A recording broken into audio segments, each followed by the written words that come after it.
Let us go back a bit. Back in time and in our story, after an explosive revelation, we see Leo and Pippin getting ready to do their morning routine and ponder the ways of the universe.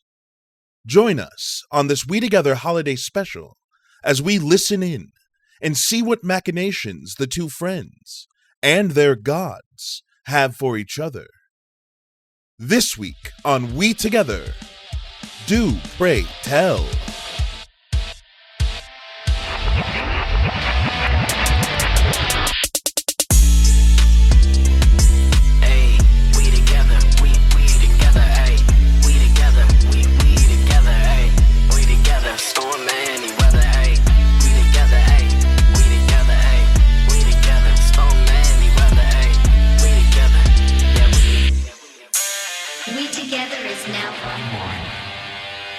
Hey guys, Subman here, reminding you for this episode to stay for the after credits. For this week's episode, we will be including our Famos, normally available only on our Patreon, for you to enjoy. Happy holidays and stay adventurous from WeTogether. Now, let's get into the show. You guys ready? Yes. Yes, sir. So I'll bring us in for this quick conversation. With the door sliding shut behind you, and the air hitting you both in the face, kind of being almost blocked by the heaviness of the things that have transpired over the last amount of time. It's the first time that you both have had a second to really breathe. And a walk seems like the perfect thing. As you guys both give a quick glance around, make sure nothing weird is happening, and set off into the sector. We're doing our morning stretches real quick before we take our walk. Didn't you say yours is like Tai Chi? Why do I remember this? Well, we're just doing more generic walking stretches, like nothing too severe. With the exception of Pippin doing the downward dog stretch to stretch out his lower back. Oh yeah, he taught me that one. That one's big. I'm doing that with him. Yeah. Passerbys are just kind of like very, what the fuck? Well, also like our house is fucked. Well, I don't know where we're coming from, but we're like definitely worse for wear right now. Hey, maybe start out with a bit of a jog and then we'll kind of slow down around the corner. I'm going to get some space from here. Yeah, that sounds good. I need to get some fresh air.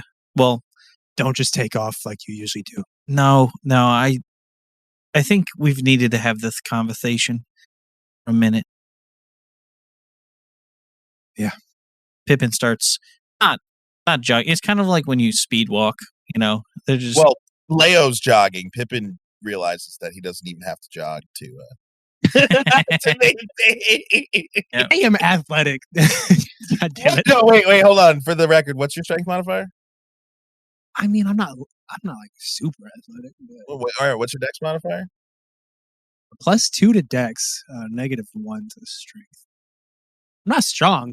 In real life, I'm also a good runner, but I ain't lifting shit. You can jog pretty briskly, but Pippin, just for me, what's your strength modifier? It's only a +2. He's a sprinter, baby. I'm a sprinter. What's your dex modifier? +0. Wow, you guys have the same exact. So yeah, you guys would be jogging in tandem in very different ways. He just tires out way before I do. And I got that long distance you have to build. take longer fucking strides just to keep up. I'm like Gimli when he's like, dwarves are naturally known sprinters. Very dangerous across short distances. I'm like this. I'm like light boned and kind of airy, so I am kind of cheating, if anything. Oh, for like sure. The air kind of gets like lifts me up a little bit as I jog. No, I'm not Naruto running, for the record. Which now needs to be held. As you guys now turn the corner and you get a pretty fair stretch of sidewalk that seems unmolested by any people or anybody nearby. You guys are truly now have the stage. I'm kind of slowed down out around the corner. I'm not saying anything, but I'm just kind of like walking. I put my hands in my pocket. I'm just kind of like looking up and just like taking like a nice big breaths. Not because I'm worn out, but because I'm like it's clear that I'm thinking. Pippin's kind of doing that thing where you like look off and, you look like around the street and stuff and just, kind of look absent-mindedly. He initiates and just goes, "Oh, what did you want to talk about?" Sometimes I take a step and I remember that step I take in each one before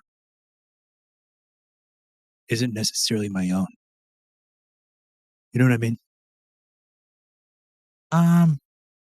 Clarify that a little bit. I'm not quite following. Like somebody else's steps? Like whose? What's just every action has rippling effects. And I've never been really one to believe, well, I can't say never. I prefer not to believe that those steps are defined before we take them. But I don't know. Sometimes you take a walk and you question that. And I've been really, really questioning that lately, especially with you by my side. No, I have a little bit different of a perspective and I respect yours. But I'll say I don't believe in sorry, it's hard for me to say destination. I don't believe your path is set out before you. I believe you make your way and you make what you can of it. I think a lot of this is about what you make it. It doesn't really matter what you do or who you are, about what you do with the time you're given. What are the tenets of Beethoven say about this? So I had talked to my guide Keith a while back about this, and it's kind of a gray area, honestly. We don't talk about time and purpose the same way that people would think about it. Like you have somebody who said, I'm going to go work in, the belt and I'm going to go mine space rocks and become rich. Or you have somebody saying, I'm going to work for the NFA or, some organization to uphold the law. You have even people like that lunkhead Braun who's like, I'm going to make people's lives miserable because I'm short and I don't like them. Those are choices. We're given choices every single day. We can choose to do what's right, or we could choose to do what's wrong, or we could choose to remain neutral. In my faith, it only makes a difference with what I do in the sense of how I respond to things. Beethoven is supposed to be is the God of unconditional love and loyalty. I'm supposed to be loyal and I'm supposed to love people. Now, that may look different to some people because they don't exactly like how I lay that out, and I understand. But at the same time, it all comes from a good place. You know what I mean? Yeah, I see it in you every day. But there is no direction. The direction comes from living my life. I mean, I don't think anyone chose for me. Well, I shouldn't say that because my birth parents chose for me to be an orphan, but I didn't choose that for myself. I didn't believe that I was going to be one when I was a pup. I don't even remember that time, but those choices affect other people. And I see what you're saying with a rippling effect. Every choice that we make, it changes things. And you've never questioned, rather, the decisions you are making, the choices that you've made in the past. You've never questioned, rather not that was laid before you. And not just laid before you, but it's just part of a natural consequence of these chains of actions. If you consider us all, atoms of, a larger universe, it's hard to not imagine that we're, I don't know. I think what you're getting at is the big choices. They absolutely do make a difference in our paths. Like, if I had chosen go the same direction that Mastiff Jordan had gone, I might be in a bad place. And it's because I talking put about that. I don't think I have the context for that. Oh, You he's talked about it with that lady with the bags, but I think he was trying to kill us. It's a bad dude now. I we were hope in this, Bazaar Street. Was that the yeah. whole thing that happened in the shop? Yeah, I was talking to a lady about him. She said he's bad news. I was there. Yeah. We got like chased down or something, but Hey, I'm sorry about that. oh, No, he it's was your okay. friend. Friends sometimes choose a different path, and I would love to help them make a choice, choose better, but that's not my responsibility or job anymore, and I realize that. So I have to let them choose to either destroy themselves or to change. I can't force that. I don't know if I say this enough, but I really respect you. I respect you too, man. Even if sometimes I'm sorry if I make jokes at your expense. I'm just like making jokes.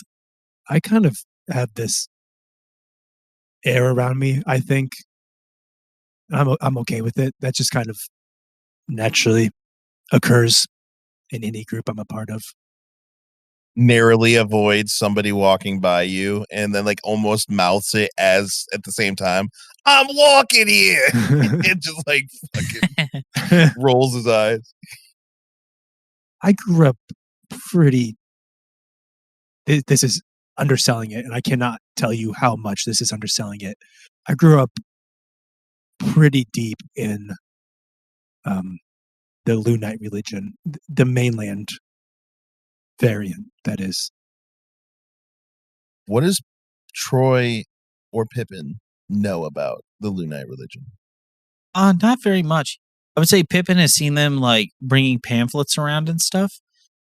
To him, it just looks like kind of like an overzealous religious group that's like, hey, come to our church or something, and like very, very forward with it. But he doesn't really see them as like a cult or he doesn't know enough about them to make that judgment call. So he's just kind of like, oh, they're just, like it's like a different religion.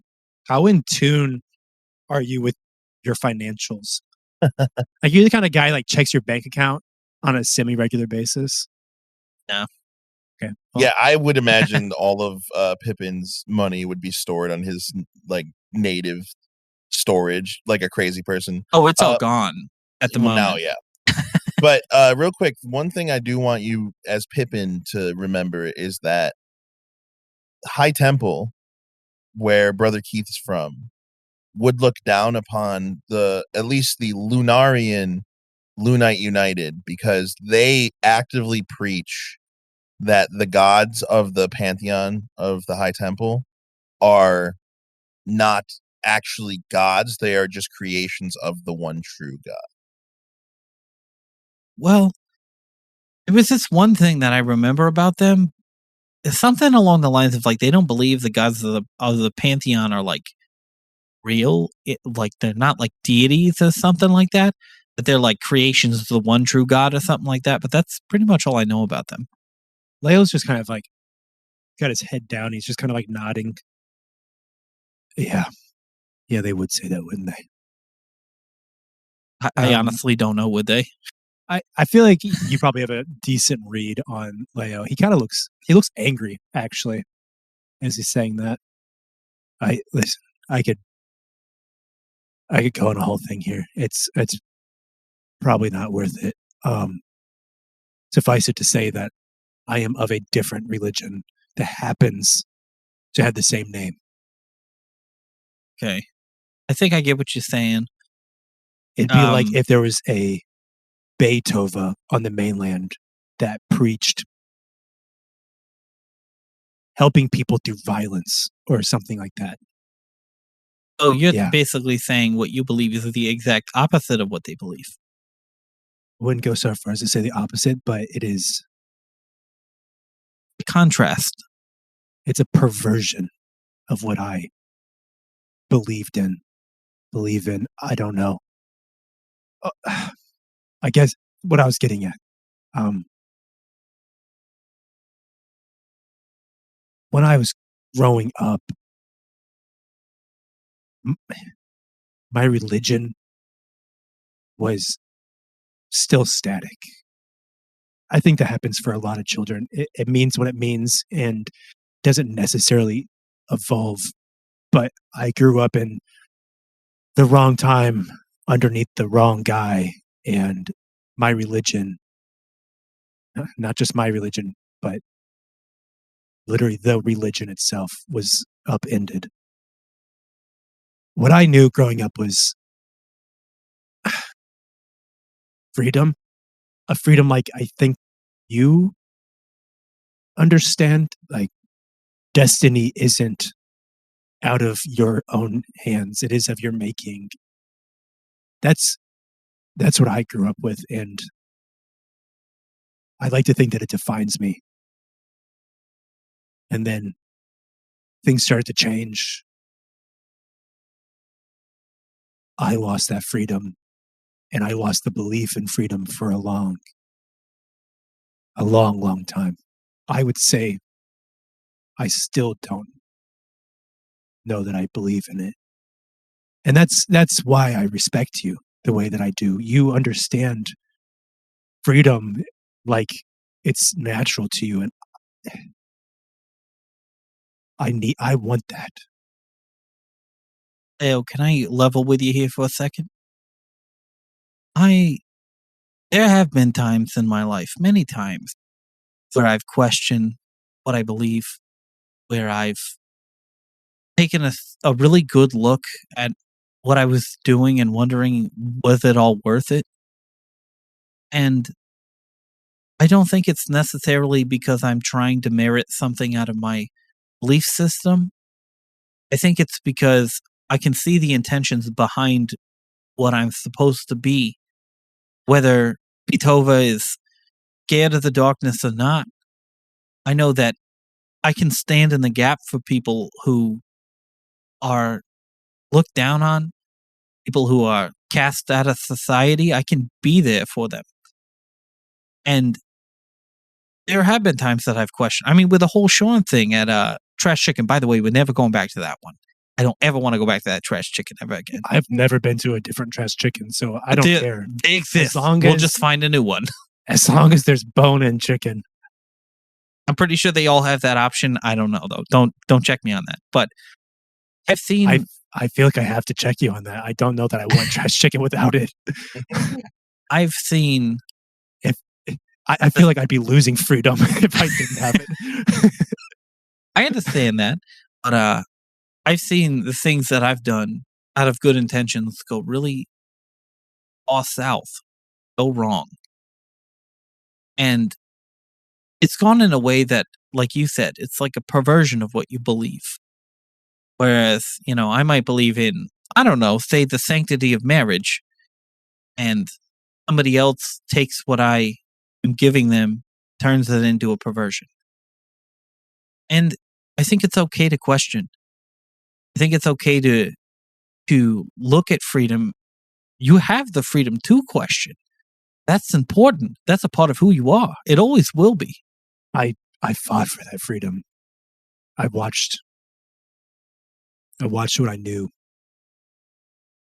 blow up and burn in front of me to find semblance of that.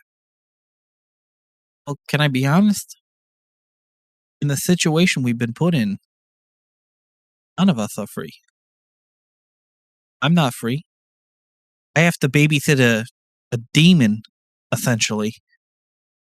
I don't want that responsibility. I didn't ask for that. That's not on my calendar of things to do. But it's how we're going to deal with it. It's going to be different. And if Crash is in on this, cool. But we need to be together as far as how we deal with this situation, because we won't be free if we're constantly having to fight evil amongst ourselves. You know? You've seen the shadows over the group. A lot. I know you've talked about it. You've seen mine. You've seen Brika's. What does it look like to you? The shadows that I see don't look like you guys. It doesn't look like the friends that I made, a couple weeks ago, a couple days ago, A week, probably literally like 6 days. Yeah. It doesn't look like the friends that I made a couple days ago. It looks like the troubles and things that they've carried from their past or present have finally caught up to them. And it looks like things that I would love to help carry for them if they're okay with it. I don't think you can carry mine. It's a little more attached than that, despite my best effort. I am being somewhat literal here. What does the demon look like? Does it look like a larger version of me? Did Pippin know this? Yeah, because Okay. the description that you got at the time, I believe, was the entire sky is covered in nothing but black void and 2 red eyes looking at you. Well, he's asking, does it look like an outlet? Yes. Okay, that's what I just wanted that clarification, because I didn't know if I knew that as a character. But Yeah. So Pippin takes a second and kind of like sighs. Yeah, it does. It looks like total darkness, 2 red eyes, but it looks like an owlin. No offense. No, I know the demon, I think. Well, I do. You said you don't know much about my religion. Let me just spell out the basics, and maybe you'll understand a few things.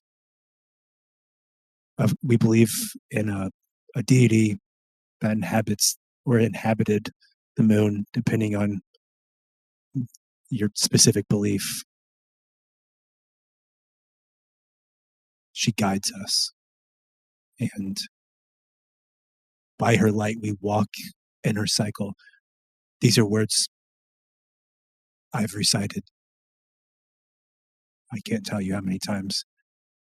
And I'm sure you can probably get the basics from that, but there's some complexity there. There's a whole thing with phases. The phases of the moon, which, now that I'm thinking about it, you might actually not know what that means. Seen a simulated sky, but I don't think I've seen the real moon because I live on it. But yeah, well, that makes this really difficult. From like the mainland perspective, you look at the moon, depending on where it's at, in comparison to the sun, you see different phases of it as the light kind of comes. Well, they simulate that on level 2, so I've seen when it looks like a croissant. Wait, they have a simulation of the moon on level 2? Yeah. Did you say croissant? Yeah. So much to unpack there, bro. Yeah, the croissant phase. He's like kind of giggling to himself. They're each kind of attributed to a little piece of your journey. Okay. You take the full cycle of all the phases from new moon back to new moon again. That is one cycle. It is one leg of your lifetime of journeys. And this is the important part that I'm trying to get at. Within that cycle, each phase represents a growth and then a de-escalation of that growth. Let's say I choose to learn what freedom is. Really deep down, try to find what freedom is to me. I would make that plan in the early phases, and I would grow that until the full moon, the peak of my cycle. I would try to really take all of that in, and then until the next new moon, I would slowly de-escalate my energy and meditate on it and think about it. That was my way of life for most of my life. Well, still most of my life, but fairly close to half of it. I still live by that, and it's very confusing here when you can't see the phases, when you're not guided by her hand. We're in the first quarter. We call it ascending. Steady, consistent growth, the consolidation of effort and progress. So a lot has happened in this 6 days, more than all of my journeys put together, all of my cycles. Meaning that in another week and a half, give or take, things are going to get really, really serious. And back to destiny again. It feels, and that this is almost the problem. It's like it's laid out before me. I can feel the growth happening. And whenever that peak hits with what's been happening right now, I don't want to know what that climax is going to feel like. If you remember, yesterday, I was talking about character progression. I'm a character in a story. That's how my dad talked. You remember the whole level thing where level 1, other people are different levels? Yeah. Yeah, he talked a lot about that in the end. I don't even remember what level he was, but it was substantial compared to where we sit. It was all he would think about. He wanted to level up. He wanted to, I guess, gain power, notoriety. I don't know. It's like this weird thing that's ingrained in me, and that's the shadow that follows me. In a literal sense, yes, but it's like this demon watches over me, and every step that I take is monitored. And then if I step out of line, he holds my friends hostage. Hey, Leo, I got a question for you. What do you want? What would make you feel complete in your cycle? I want him to find his own light and leave mine alone. Don't even think about him. What does Leo want? What do you want from your life? Because you could look at the cycles of the moon and see the growth and then the regression. Sometimes you don't even see the moon, especially not in a place like this. But technically, the moon is always whole because you're on it. Your dad didn't get to experience that, to my knowledge. You can. Yeah. Pippin, I don't know what I want, and that's, I think, the crux. I've never had my own future. It was always laid out before me. Scary, isn't it? All I know. That's freedom. Scary sometimes. If it wasn't for a job offer from an application that I put in at Club Blood Moon, I wouldn't be on level 3. I'd be up where they have, O2 up on level 2, helping my dad on the farm or helping my mom hunt. I'd be doing those things. Those weren't my dreams. I wanted to experience life. And something I've realized is you can't, I think until this point in your life, maybe you never realized, and you can't see the moon. It's still there. There's still something out there. Just because you're not doing what your dad wanted you to do or doing what your family wanted you to do or doing what, in Crash's scenario, he wanted something else for himself because he doesn't like who he is. You can create all that here. You don't have to go by the cycles. You can create your own. I will continue to follow the cycles, and it's a comfortable place for me. And they're not the issue. I feel like at the end of this, I don't want to say the end of it, but I feel like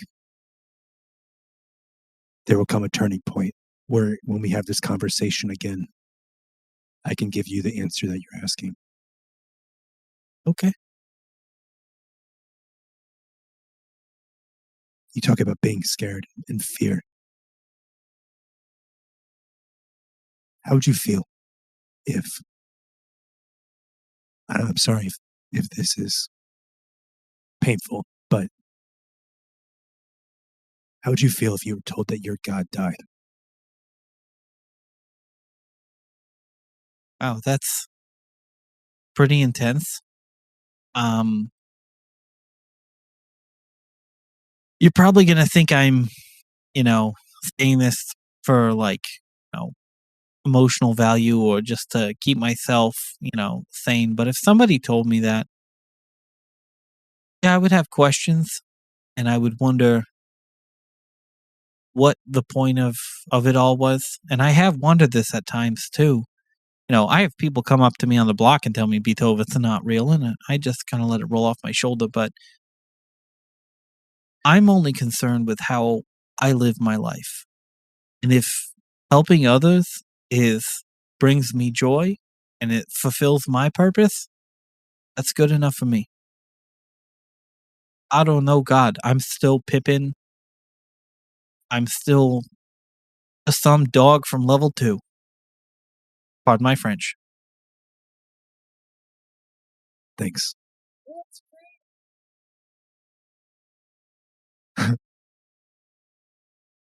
But hey, I wanted to just say something real quick. Yeah. I'm here if you need me. If you don't, that's okay too. My promise stands. If you need my help, I'll be here. I did want to address real quick before we get back the elephant in the room. I know we had talked about not helping people when they don't want our help. And I really struggled with that thing with Brika because I think Brika wanted my help, but whatever we were standing against didn't want it. And I struggled with that. First I was kind of upset because I just got shut up and told to basically sit and stay. That felt kind of disrespectful, But it's hard to see your friends struggle and not be able to do anything. And I'm only saying this purely because I want everyone to know that what I'm doing comes from a really good place. I'm not doing this because I have anything to gain from it. So moving forward, though, we do have to talk to Breek about that because that is not acceptable. I do not want to be told to sit and stay. That was kind of fucked up. Yeah, I'm not some tramp. Also, pardon my language. Remember the whole freedom thing that we've been talking about for the last 10 minutes? Yeah. I was same boat as you. To go back about you needing permission to help people. I don't think I need to rehash our previous conversation fully, but I think it's a question of trust. And you are the type of person that is very in tune with trust. You're very close to it. And I'm being honest with you, I think you give it out a little too freely at times. But on the same page, you're also a lesson for all of us to learn about being more open and giving chances. And I guess I can't speak for everybody in our group, yet alone everybody in general. I trust you. I trust you fully. And that's not easy, but I've seen what moves you, and that's good enough for me. With that being said,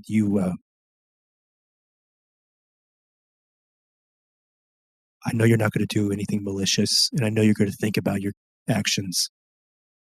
You have my blanket permission. If you feel it's in my best interest, you have my permission. That means a lot, Leo, and I'm going to be responsible with that permission. I think you taught me a valuable lesson, too, that just because you can doesn't mean you should. And, there are times where it's just, I have this very optimistic outlook on life, and I want what's best for everybody. Rika included, even though she's got a demon or whatever that is. Like, I want what's best for everyone. We've all been given a bad hand in life, and I think we all deserve to have a second chance. Yeah.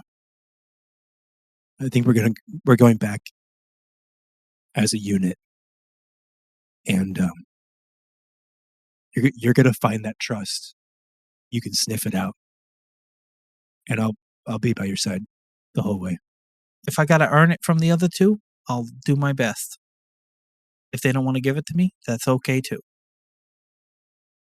We should do these walks more often. This is nice. I know we always do breakfast, but I'm not much of a foodie, to be honest with you. I'm sorry. It's mostly me. I just love any type of food. I'll eat it all. You guys hear for the first time, but definitely was not the first time this sound has been made. Sounds beautiful, but are you going to buy something or not? You realize that you guys have stopped walking just like right next to a synth meat stand, and there's this sweaty dude, just like looking at you like, the fuck are you doing? What are you doing? Is he crying? You see the smoke like bouncing off Pippin and just going like right into his face. Or am I crying because of the smoke? I think we're all crying. Just fucking move if you're not going to buy something. Oh, he's definitely cried. Okay, have a nice day. Well, I mean, got anything with extra bones? I got a synthesizer in a dream. Let's dream together, baby. As Leo swipes the man the like 2 mics that it costs for them to dream. Our team's only money, mind you. As we're sitting there gnawing on bones together. Hey, Pippin. Yeah? Usually it's like a group thing. Usually it's a group thing, and it kind of feels weird to do it by myself these days. But you've got to venture to my circle of trust. Would you want to join me in my kata?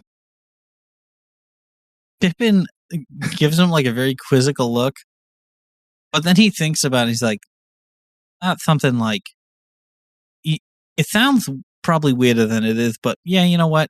What the heck? So open-minded. And as you guys walk back to the destination you once left, you feel a sense of lightness that's been hard to come by. And for a second, Leo, as you return to your destination from whence you came, out of the corner of your eye, it almost looked like you were being watched. Not in a bad way. As you see, for just a second, a golden retriever standing next to a silver white wolf. You blink, and they're gone. And that is where I will end this walking session.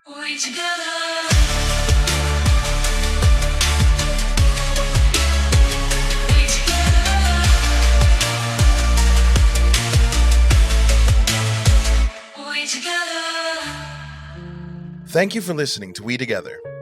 Find all of our links on our link tree or join our amazing Discord community at WeTogether Gaming to chat about the story, share your thoughts, and hang out with the cast and GM. If you'd like to support us, please check out our Patreon at patreon.com/WeTogetherGaming.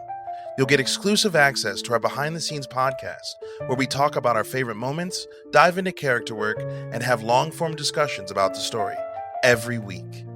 If you're all caught up and looking for more, check out the actual play podcast Hapless Heroes, now in its second season, featuring me, your GM, as a player.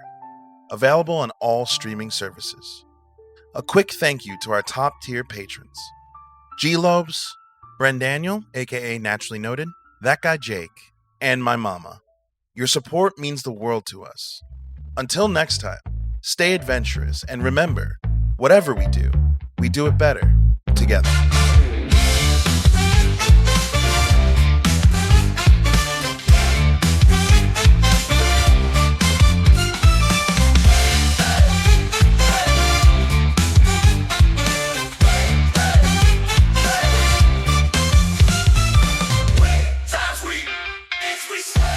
What's going on, all my nerds, geeks, and tabletop freaks? And it is time for the Famos. Welcome to We Squared, the premium content here on We Together, and let's get started. Our favorite moments of this episode.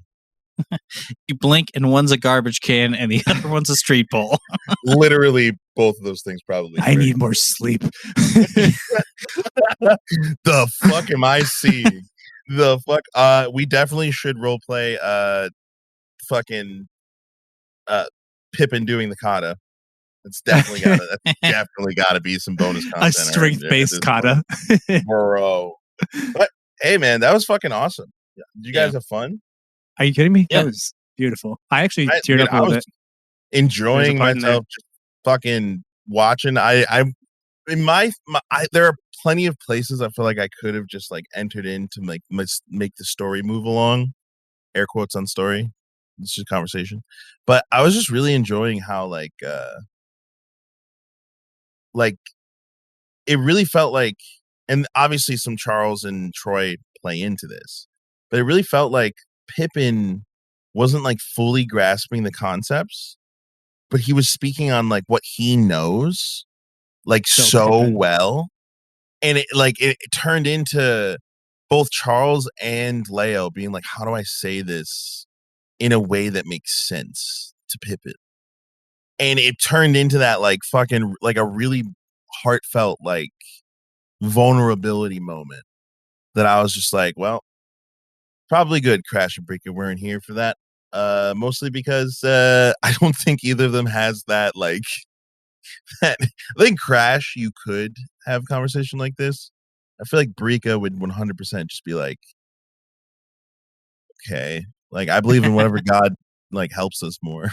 You would have to catch Crash as he was already very vulnerable. I don't think we can yet make him vulnerable ourselves. I mean, fucking get him pissed drunk or almost kill him. Get him wine drunk. Have been the only two fucking ways. I think the important thing from this, and I'd love to do more of these if we have like fill-in sessions. Oh yeah, or we can just like pick a small. It's almost like a We Squared, but not. Where it's like we pick a small topic that's relevant to our campaign, and we just talk about like how the characters are feeling, and not the players. Yeah. Honestly, Charles knows this because he yells at me all the time for giving away too much shit for free, but I love giving away free shit.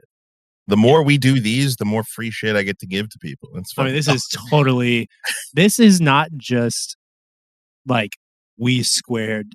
Like for me, because I much like you probably like care deeply about not only my character but like the backstory, including Blue Knight. But like I needed to give context for a lot of the shit that I've done as this character. I love Like that the it's chapter 43 or 44. I think the biggest one for me was talking about character progression and stuff because I think it Dope. ties so beautifully into the cycle and being able to kind of tie that back to like the whole level up thing, dropping lore nuggets here and there about like who Girth was by the end. Yeah, and to on your note, Seb, of the way that Troy Pippin was like feeding into what I was saying. It's like you didn't know what I was talking about fully, but you knew the exact thing to say regardless. And that is the most quintessential Troy Pippin thing I can think of. It was fucking dope. Saying all the right things in all the right times. You made me fucking stop cleaning my screen on my phone and be like, what the fuck? I don't even know if you knew that you said it. Fucking, oh, it was when you were literally like, yeah, we don't get to look at the moon all of the time, but when the moon's going through its cycles, it may look like a crescent moon, but the moon is always actually whole. And I was just like, Big. like I was like, oh my god, bro. Do you understand how philosophically relevant to the Lunite religion like that? Like, oh my god. That is like a centuries old topic that he just Pippin stumbled into. And like probably has the answer that philosophers have had 100 years of sitting on. Because I'm the person, me and Charles came up with the religion. I'm the person that like is supposed to know like what is, and I went, everything's a lie. Like I was like, oh my god, the moon is always whole. By taking away the holes, the parts of the moon, aren't you actually like covering her beauty? Like, holy fuck, this could be a whole thing. This could be a whole thing. The thing that I really liked about that is when you started talking about the cycles of the moon, obviously Troy knows about this a little bit about the cycles of the moon, but it's that looming thought of like, just because we're seeing the shadow doesn't mean it's not whole. It's still a full thing. Line right there, Troy. What the fuck, dude? Are we still recording? Jesus. Dude, it's Pippin's simple mind understands it that way. It's like kids. I didn't stop recording for a reason. Kids understand things in a very different perspective because sometimes their perspective is so pure and so just like logical. Unjaded. Yeah, that you're not like as us as adults, we tend to overcomplicate things, and and this is just me speaking as Troy, but even in like the Christian faith, there's a lot of different denominations. Why? Because people have overcomplicated what it's about. They're like, oh, well, now we have to pay penance, or like with Catholics, and this is no disrespect to Catholics. It's just, me saying this. Or, some people are like, well, you have to be baptized. It's like, they're focusing so much on the small little details. They're not focusing on the largest one, which is just like, hey, just love people and love God. That's it. That's the gig. I loved that take on the dichotomy between the Lunite religion of being like, there's only one God, really. And then the Temple of Aphelion being like, you believe, the reason why gods exist is because you believe in them.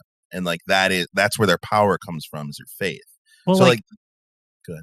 I was just gonna say in my kind of headcanon, the mainland Lunites, they don't believe the other gods don't exist. They just would never worship the other gods. Yeah, it's almost the same exact thing as the High Temple, which is why they get along, the two entities. Well, they used to. I mean, now I feel like the High Temple on the mainland, this could be its own We Squared. I feel like the High Temple on mainland and the High Temple on Iris Luna have a very similar divide to mainland temple and Lunarian Lunites. I selfishly hope that this. So I don't remember where I listened to it. Oh, it was when I was doing the editing notes for one of our episodes. We talked about, or you had brought up in Campaign 0, there was a whole religion arc that it was the We Squared world building. Right? There was a whole religion arc that you guys never touched, so we never touched it. I selfishly hope that is one of our arcs, is we hit base on like this like massive religious turmoil that's kind of brewing under the surface. So exciting dude. to me. I have so exciting. many meta things to go on with it. That's why I've been kind of like sprinkling it in the religion aspect. Not because I'm like, I want religion to be a big thing, but I think that it just is. I'm not trying to make, I think it just, in a world where magic, technology, faith can be quite more literal than in real life in a lot of ways. Like, I feel like it's just an important conversation to have. And I feel like we fucking are doing it. You even think about the things that have shaped history in real world scenarios. Like, not even talking about strictly Christianity, but you talk about like Egyptology and their belief systems in like Ra and like the underworld and stuff. It's fascinating. It shapes culture. And music does that too. And we're building into all these subjects that are going to really make Iris Luna come alive. And I love that. Oh, yeah. I think it already is. I'm sorry. Go ahead. I was just saying, I think like we have a very interesting perspective today of me and Troy. I come from no religion at all, ever in my life. You being religious. I think that you have built a religion / character believing in that religion who encompasses what you feel like is like the epitome of your religion. How you feel in real life is how Brody feels. Whereas I am more or less encompassing what I think religions have been perverted into. And you're not also wrong. watching it in like a fantastical sense, but watching in like the perversion of a full centuries old religion happening in real time has some parallels. Dude, and it's interesting that we have these perspectives today. I'm just going to say I've lived a lot of my life seeing those perversions in my own religion and going, what? You know? But it's because people make choices that are either good or bad. That's how I view it. I have an outside perspective on all of it, and it's so interesting to get your perspective, but it's so much funner to do it in character. Oh yeah, dude. I agree. Yeah, that's why I kind of was fighting a little bit for it. I'm like, it needs to fit into the story because I'm not saying it shouldn't happen if it doesn't. Obviously, you guys know I like to play make believe too. Like, I'm here for it, but I think it was important. I think it's an important thing for the story, and I was really excited to get that for the story specifically. I would love to have even though I think we technically are, like, right now. But I would love to have a We Squared where we just kind of really break into that parallel between what the religion kind of has been shaping itself into, because I, as GM, did not have like written like I'm writing the religion in and I'm making it I let the players really guide its importance and how far, and now that it's come to a forefront, I'm literally like, bro, the story is already written. Like, I haven't even done it.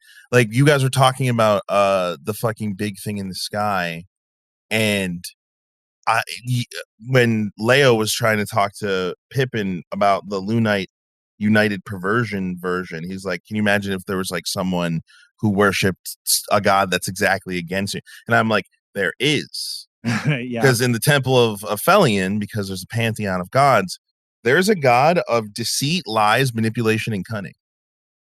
That's like the fucking metric opposite of Bitova. It's unfortunate because Sorith.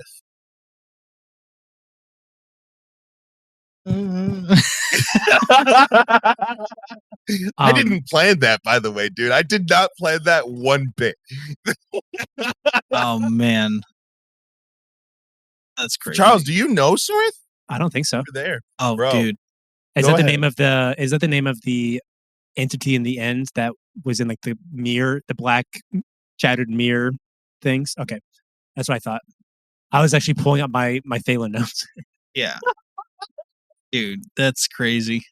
I just love this dynamic though, because like we're digging into like, oddly enough, we're digging into like really deep theology on a game like this. And it's fun because it's like, it's an interesting way to talk about really like relevant life subjects, you know? Like you were talking like as Leo, you were talking about like, is it like, do you ever question it or have doubts? It's like, yeah, I think you're an All right, idiot bro. if you don't have any doubts Yeah. and you're just like, yeah, you know, just whatever. Yeah. Let's go with the Yeah. flow. I like. So- I've loved getting in the head of in that headspace. It feels really kind of. It feels good. It feels cathartic almost to almost relieve myself of that tension through character.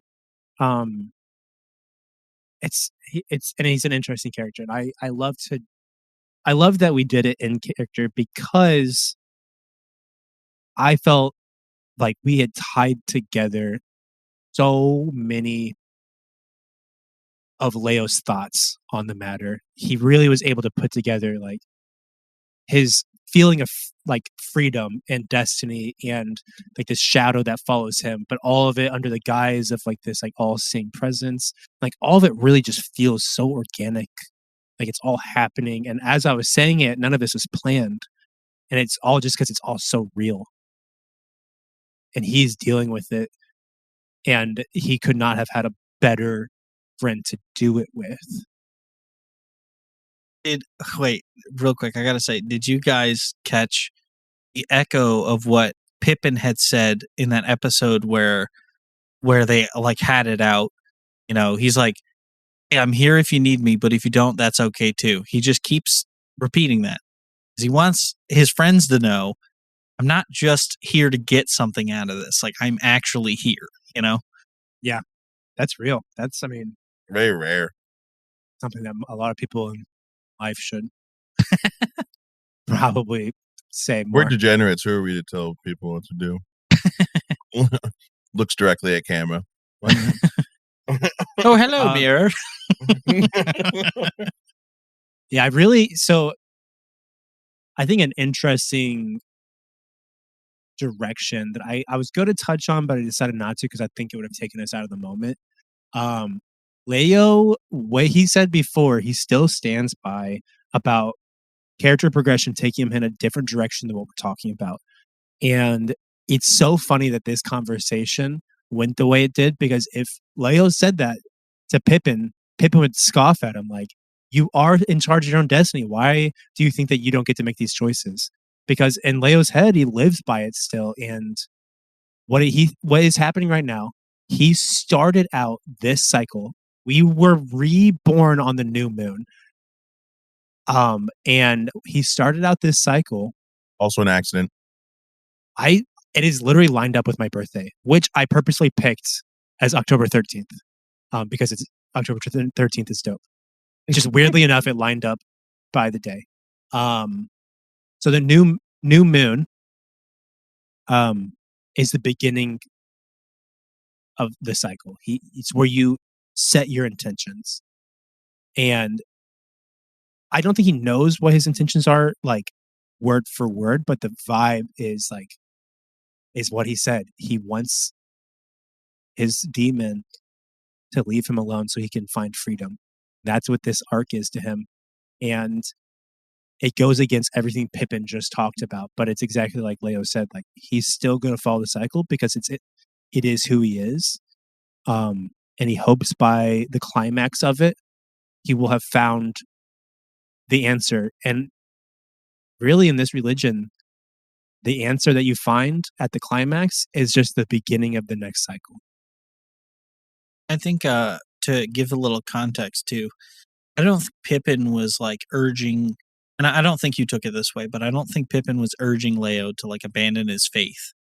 I think more so he was asking him to take a look, and I like how you answered, because Pippin was asking you to take a look inside and figure out what you want. not what your dad wants, not what your family, like, what do you want? And that was the difference.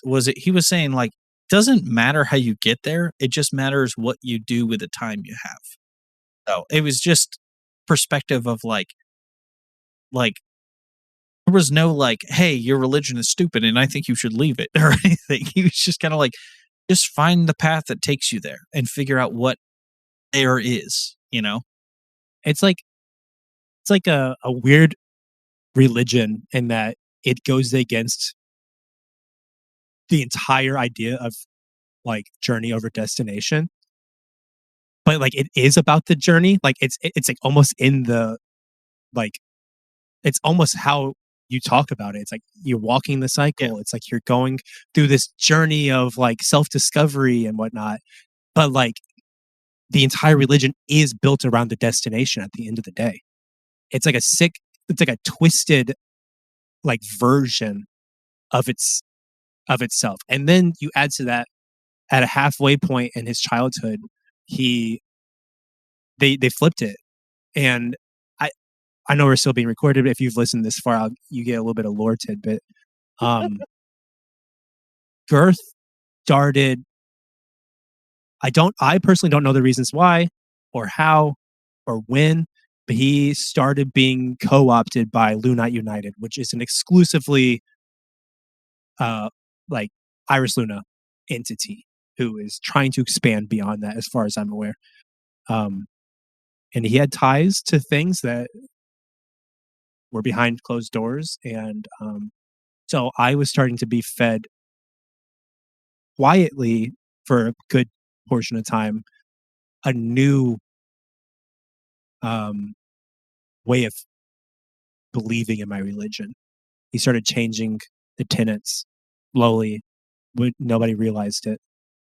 You probably have seen this many times over, Troy. But that's I get that. yeah. So he said kind of had a twisted sense of even what his religion is meant to What be. Leo experienced is denomination. It's a doctrine change. And it causes dissension, it causes destruction, and it, like I said, it takes away from the whole. Like, you're focusing so hard. And one thing I wanted to add too, a really odd parallel with Christianity, but people talk about predestination. Like there's certain passages in the Bible. I'm not going to get into it because I'm not trying to preach it to anyone, but there are certain passages in the Bible that talk about, certain things coming into being and happening in a certain time frame, almost like prophecy. And the interesting thing is, people started questioning, well, if we're like there's a passage about the 144,000, like in the end times there's supposed to be 144,000 chosen people. I don't know what it means. Nobody does. But they try and interpret that, and they try and say like, oh, well, if we're chosen, then we don't have to do anything. It kind of like, well, we can just, if someone doesn't agree with me, this is where you get denominations that I don't like the Westboro Baptist Church. And I'm going to go on record and say that because I don't like those guys. But they have this thought and this it's a superiority complex in thinking that they're chosen above other people, instead of realizing that what they're really called to is to love others and share the gospel and love God. That's it. No. And again, because if you're listening to this, it's kind of crazy at this point. We are generalizing based on our experiences. We are not calling anyone out directly. No. If you want that, you can come to me personally. Yeah. But leave our Discord alone. It's this, leave the sanctity of our Discord alone. That's just the perspective that I've seen on it. It's, in my eyes, it's almost like a perversion of what I think is like a good thing, and I've seen it ruin lives, and I've seen people walk away from it because they're like, I don't understand, and I get that. So I felt this walk personally on a very deep level because I've seen it so much, Yeah, I have no perspective on any of it. I'm just playing a character, so it's interesting to me to kind of see your reaction. And it sounds like I'm playing the character kind of to no, you're playing the character perfectly. It's like playing an autistic character without being autistic. Oh, you're It's playing like a- every character being autistic because I am. it's one of those things where it's like in life, even religion aside, you got to question things. If you don't, and you just kind of blindly trust an organization or something that's like thrown out in front of you, you're going to get hurt because you're putting your faith in people, and people mess up all the time. You know, so I love that I made do. Leo in his early 20s. It's just so, it's like so on the nose. He's like at that perfect point in life for those questions to actually like shape themselves rather than them being like these forced things that you get in like your angsty youth. Like they're real, they're coming up in everyday life and like physical ways. Love these characters. Yeah, dude. This was awesome, and also just want to say, not trying to force my belief systems on anybody. So if Yeah, you're we listening to this, I respect you for no They matter know what you too. believe. But just The Wii the fan. parallel is wild. That's why I had to bring that up, because I'm like, it's purely on accident. I think that if you at this point have followed along the story and you realize like everything we do is improv, everything we do is made up on the spot. Part of our real selves is inevitably going to roll over into the characters and to the story and to, you know, these conflicts that they're having. Because I didn't, when Charles was like, Lunite United, I wanted to be a part of my story. I literally was like, bro, that was supposed to be a bank. Like He just thought that I brought up the name in like a throwaway kind of short that I did for my character. He liked the name Lunite United, so he sent it and did something with it. And I was like, actually, that is not how I thought that was going to go. And then we like made this beautiful conglomeration from it. Yeah, I wanted it to be a religion that was based on like economics, like a bank. And he was like, but there's a spiritual part to that like side, not to the economics, but like just to the religion. And I was like, well, we could have both. I think it'd be really poignant to do that. And then look where we are. Look what we're doing. What's interesting is out of the mainland Lunites and Lunite United, Lunite United is so like, I feel like it's like a very whole thing that we've created, and it has nothing to do with my backstory technically. Like it does in like a very minor way, but that doesn't even happen until my session 0. So yeah, it's Can't wait to explore that. And really, I've pieced all of this stuff together piecemeal. Like I would have like a little tiny bit of a backstory thing, and then me and Seb would talk, and then like I would write a little short story, and then I would write an article in universe, and then slowly, and then these episodes kind of tie it all in together. But like, if this has parallels to real life religion, it is completely by chance, because I have no affiliation at all with religion, and I didn't really grow up with anybody who was religious, or at least like talking about it on a daily basis. So it's all just incidental on my end.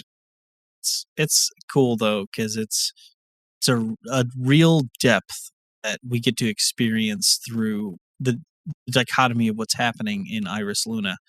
It's not as simple, it's not as black and white as, you know, as a TTRPG podcast might seem. Like, oh yeah, you know, they just go and fight bad guys, and you know, we have someone with a demon or some sort of entity in our party. Demons, bro.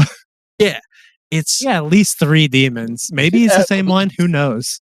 It's that was wild today. That just now we're dating this, but yeah, that was fucking wild.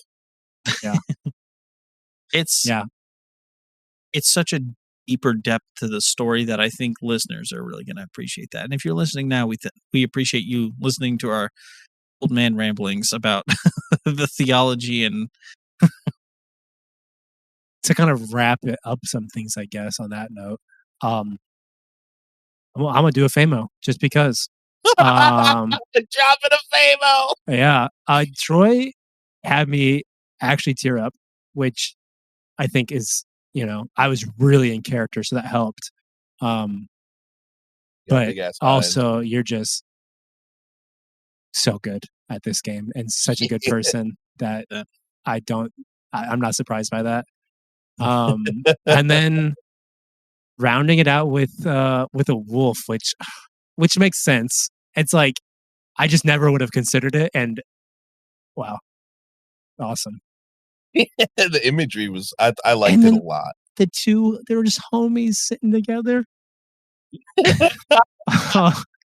Dude, and it goes back to one of my classic note papers that I throw away dramatically on screen whenever it doesn't go my way. One of them was back whenever we went to Stitch in Time, and it's whenever he got his hat. And the next episode I was hoping to ask Beethoven about Luna. Like, is Luna still alive? Like, you maybe would know. And I'm glad that it all shook out the way it did, where you had Beethoven dip, because this was way just Fuck yeah, more. dude. It was so a really I just wholesome swallowed my balls. Oh fuck, we got 2 Famos! Oh yeah, we're dropping we squared famous. Yeah. Famos squared. Famos squared.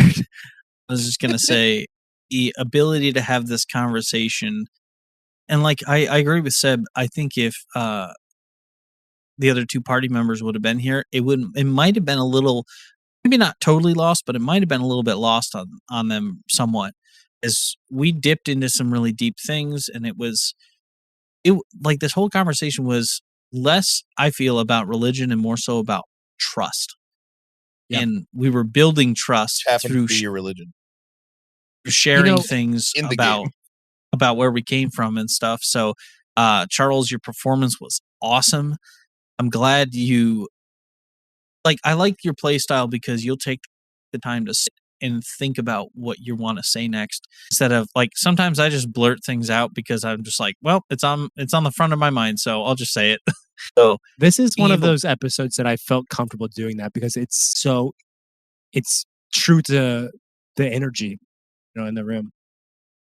It's like if you went for a walk with anyone else, you just have light conversation or heavy conversation about life. That's it. So I think there would have been a lot more questioning if the others were here. A lot less understanding. And that's I truly think it's because we already had trust. We just didn't put a word to it. Well, from my end, obviously. Yeah, which I think for those 2, trust is very foreign. So I think it's a perfect bow on the contention that had happened between Pippin and Leo. Like, I that's feel what like I was going to say. This could never have happened if Troy did not build that contention to begin with. And like it was already there. There was already tension. You just put a name to it. You put it on the table, and we were able to wrap it up. Kind of like you said, we were able to put a bow on it and just really clean up shop today. I feel so much more comfortable, like, going forward as this character now. I feel like how long was that episode? It couldn't have been very long. I feel so much more. Minutes. I feel like I'm so much more in tune with him now than I was for the last 40-something episodes. This is why I try and convince you guys to do text role play. I know it's not the same, but it can be. Like, that shit gets real. Don't pretend like you're trying to convince me to do nothing. Well, yeah, no, I'm not. Didn't we start It's literally just been me and you. So we start that way with Bones and Raven as well? Pretty sure it started in text. No, it was one of the playtest characters. Oh, was it? Sure. Yeah, it was I remember it was whenever we were it was the first time we thought we went to Lunite United, whenever it was still just a bank. And I just mean, like, even interplay, like, if you guys TRP with each other and then just send me the transcript, that's now, granted, the big downfall to this is loss of content. Like, obviously, you guys having that conversation in character would be fucking great. To that, I say, though, yeah, but, it's going to be a long campaign. You're going to have a lot of time to say a lot of things. I think the problem actually comes down to timing within canon, because I like to keep things canon in the timeline sense, and we're moving.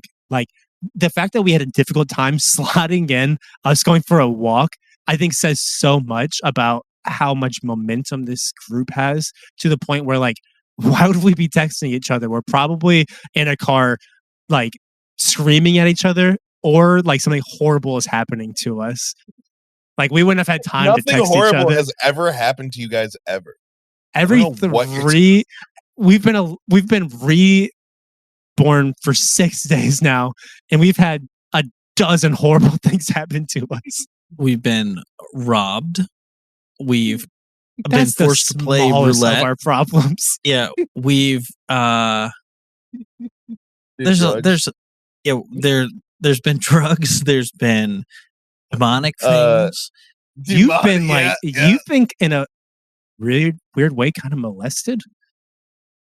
Yeah, at least the sidewalk's not. Oh man, bro. No, actually, that's the duality of it. You could say he was molested by Sean, but then you could also say that he molested the dude with no teeth. That's called dentistry. Look it up. I think Seb just called out dentists everywhere. Anytime they're like, "You're bleeding because you don't floss," it's like, "No, you're bleeding. I'm bleeding because you're stabbing me with a knife in my gums." You went for like. He turns the DOS up. It's like, you're gonna go to sleep for a second. Troy just went for like the lowest hanging fruit, and in that we have watched literal atrocities, everything to do with your / Brika, or whatever. What Brianka? Brianka. Yes, everything to do with Brianka. Every single time she's come out, hell has come with it. We've watched the monsters rip people apart. Then we watched Brianka today try to make people kill themselves. We went. We don't talk about the Gith Ninja scene very often, but we went into the factory and fucking and you and Crash saw the demon in the sky. I've traumatized people. You've traumatized people. That's not trauma. That's just me exercising my right to bear arms. Right to throw arms, you mean? And that doesn't exist. Yeah. Oh my god, dude. Yeah. So anyway, I'm gonna end this impromptu Famos, like I always end every Famos, because that's what this is. Good game, guys. GG. Good game.